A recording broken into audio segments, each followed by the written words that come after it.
Hey everybody, Pepper here, and it is release week this week for Positively Penelope. So today we're going to be doing a little bit of a Positively Penelope and Schumarian love fest. Come join me.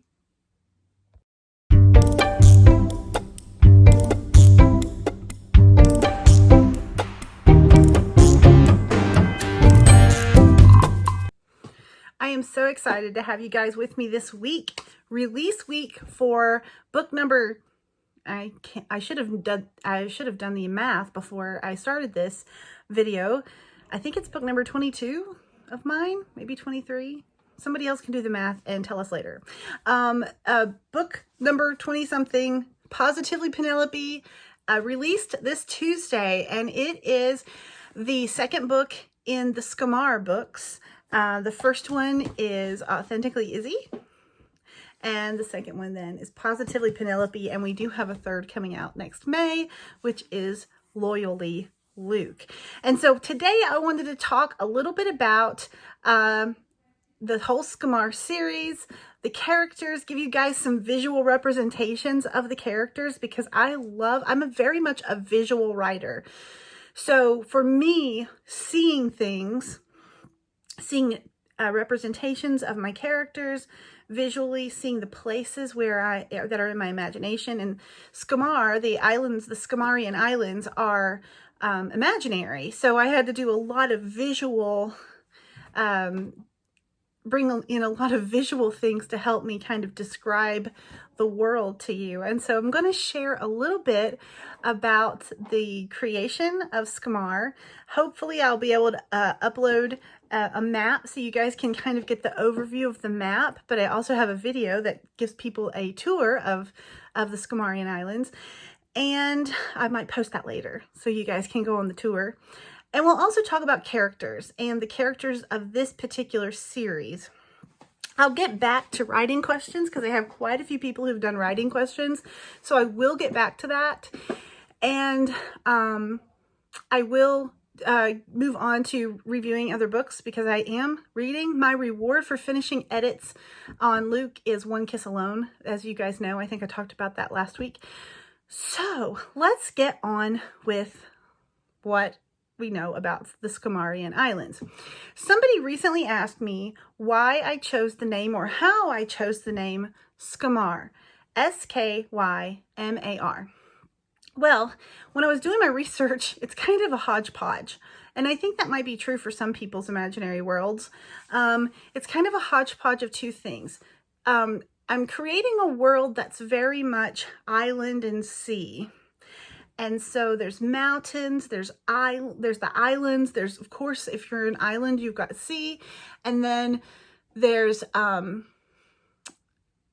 the quaintness of the place. I adore it. I wish it was real because I would want to visit. But I do want to visit the places I use to combine to make the Scamarian Islands.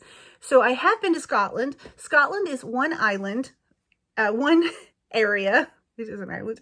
One area I used to influence Scamar, but the other area is the Faroe Islands. I think I'm saying that right. Faroe, Faroe, and I kind of pushed those two worlds together to inspire the Scamarian Islands. So, question from somebody was, why Scamar? So we have sky and we have mar. And I say Scamar, but some people have pronounced it Skymar. That's fine too, because the first word is sky. And so if you have sky, I use that because these islands, you see a big sky. The sky is huge where you are. It looks like it's taking up the whole space.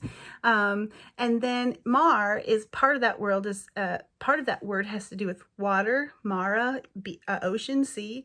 And so Scamar is how those two came together. So Scamar, sky, sea, boom. We have the Scamarian Islands. Why I developed a set of islands instead of just one island? Well, when I was researching both Scotland and the Faroe Islands, they're basically more than just one landmass that are called that place. And there are lots of countries that have that same kind of feel, or not a lot, but a few countries that have that same kind of lots of different islands put together to create that country. Scotland is one of them. It has lots of different islands that go together to make up Scotland, and so do the Faroe Islands, lots of different islands that go together to make up that island.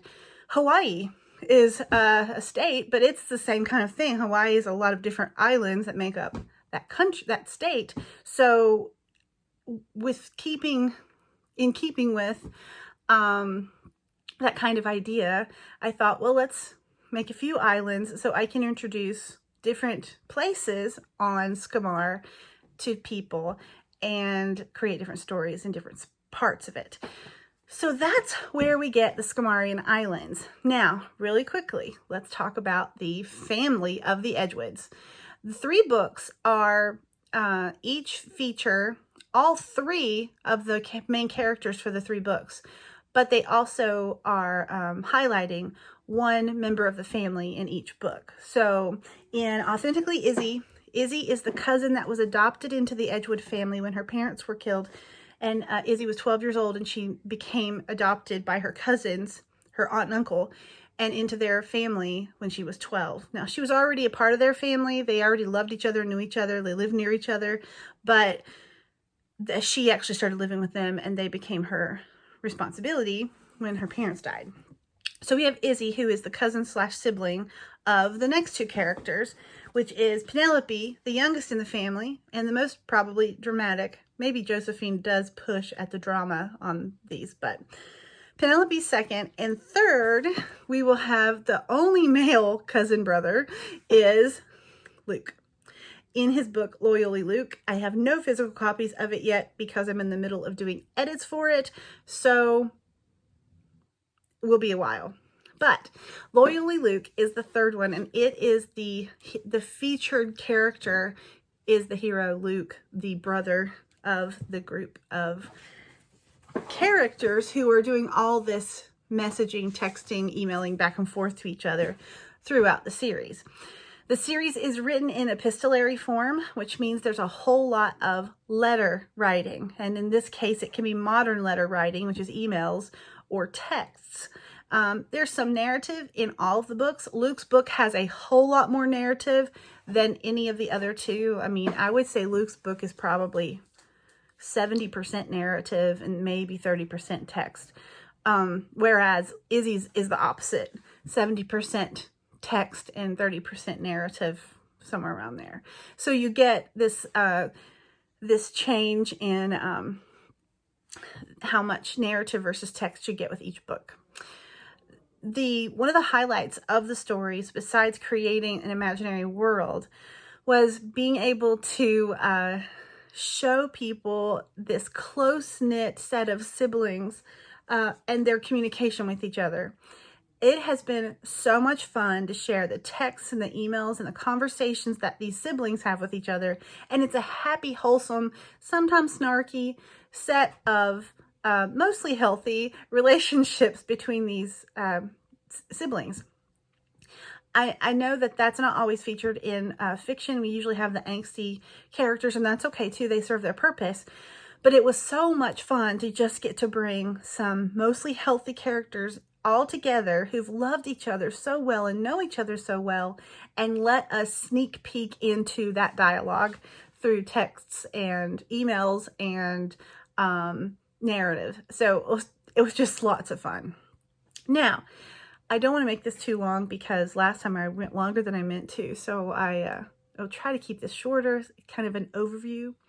But if you're wanting to read the Skamarian books, I do suggest you read them, Izzy, Penelope, Luke, because I think you will enjoy it more that way. But they are written to be a standalone. So if you pick up Penelope and read it now before reading Izzy, you're not going to be lost.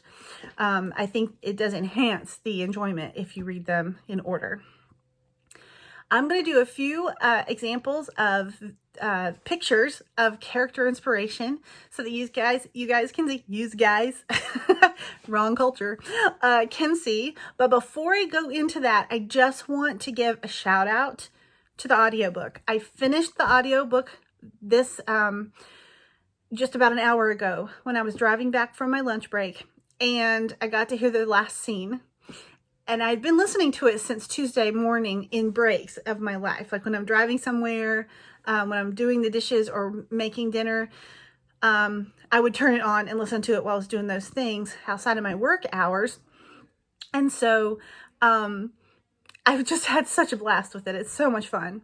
And for those of you who are Appalachian dialect speakers, the narrator, the female narrator, she gets Penelope's accent closer to the mark than Izzy's as far as Appalachian dialect, but they're both very sweet. She does the Izzy's voice more like Deep South, you know, and for those of you who live in Appalachia, you know what I'm talking about. The Deep South accent is more like this, with that softer drawl and the vowels being like a gentler touch. And in Appalachia, we just kind of chew on the consonants and vowels for a while. Choose to use some, you know, choose not to use some. So you get more of that Andy Griffith style, and it talks like this, and it does sound a little different than a deep Southern sound. So it's got that hypernasality bit sometimes,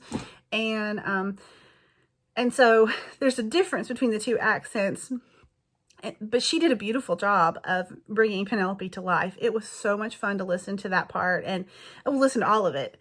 As usual, the male narrator, Christopher Ashman, he narrated Izzy as well. He was phenomenal. I can't tell you how many times I just like replayed him talking and saying things like Penelope's name or the word love. L-U-V as in an endearment, or I mean, I just kept rewinding and listening to it again and again. It's like the last 5 minutes of the Elizabeth Gaskell's North and South movie with Richard Armitage, the kiss scene. I rewind that too and just listen. I mean, just watch like over and over. You really don't have to watch the rest of it. No, you do have to watch the rest of it, but that last scene is worth watching on repeat. So, if you're an audiobook listener, I would say they do a fabulous job. I was blown away with Izzy, and their work on Penelope was beautiful. I am so excited to be able to share it and to celebrate it, and to celebrate Monkey Nut Audiobooks, who are from Hampshire in England, and it was just fantastic. Also, the third narrator, they added a third narrator in Penelope, and her name is Hazel Beatty. Hazel, I hope I said your last name right. She's a lovely Scottish lady who's a voice narrator, and she narrated all the voices that are Skamarian female characters. So she was narrating them, and I loved listening to her talk. She also got to narrate the Queen, which is wonderful. And this is the Queen of Skamar. So anyway, so there's that about the audiobook. If you haven't had a chance to listen to it and you are a big audiobook person, they did a great job. They did a great job. All right, so characters. Before I get off of here, let's do a quick look at some of the characters. We'll start with Izzy, Isabel Louisa Edgewood, who was the child adopted into the Edgewood family with her cousins. Her last name is Edgewood because her dad's last name was Edgewood. That's how they're cousins. But she is a bookish sort, quieter, is more introverted, and she meets her hero is Brody Sutherland, who is on the island of Skamar. I'm not going to give a lot of spoilers away. I don't want to ruin anybody's reading pleasure if you've not read Izzy yet. But this is Izzy, and here is Brody, and hopefully they'll have their happily ever after. So then in the second book, we have Penelope, visual representation, almost perfect, and Matthias Gray. Sorry if you were hoping for a different romantic partner for her. If you were, I'm sorry. It's really bad choice. But Matthias is Skamarian, so he has this wonderful, Christopher Ashman, who did the narration, had a deeper, slower speaking pattern for him than he did for Brody in book one, and it was really fun to get to hear that difference. So much fun. And so Matt is a slow to warm up character. He's my grump. Penelope is the sunshine all the way. I mean, like hyper sunshine. She comes on, she knows she comes on too strong, but the more you get to know her, the more lovable she becomes. It's that kind of thing. She does refer to herself as a fungus at some point. Let's see. Then, first time showing pictures of this pairing for Loyally Luke. Oh, sorry, one more thing. On Penelope, I also wanted to show you Iris, the little girl, Matt's little girl. Isn't she adorable? So there's a picture of Iris. All right, now, first time showing this pairing, you guys. For Loyally Luke, we have Luke and we have Luke. And here's another one of Luke, just because it's Luke. But we also have our heroine, who is a princess in hiding for part of the story. She's not had the best history with the royal family, and she's trying to redeem herself. And so she goes by Ellie in most of the stories. This is hers. She's not just beautiful. Here she is when she is just trying to be a regular person. And then here she is when she's getting a little more princessy. And then here she is when she's happy because she sees Luke in a certain part of the book and she's like, wowzer. Not going to tell any more about that. But those are the pairings for Loyally Luke. So I just wanted to share those with you guys. If you have questions about the stories or the characters, please share in the comment section. I would love to hear from you. I would also like to answer this question. What is one of your favorite epistolary books, if you've read epistolary books? And that includes classics. The Guernsey Literary Potato Peel Society is an epistolary book. Frankenstein and Dracula are both epistolary. Not in the same genre as I write yet, but they're there. I loved both of those books, by the way. Dear Mr. Knightley by Catherine Ray is epistolary. I haven't read a lot of epistolary books, but those are a few. Share some of the epistolary books that you've read that you've really enjoyed, and I'd love to hear that from you. Thanks so much. You guys have a fabulous day. Enjoy your weekend, and I'll talk to you later.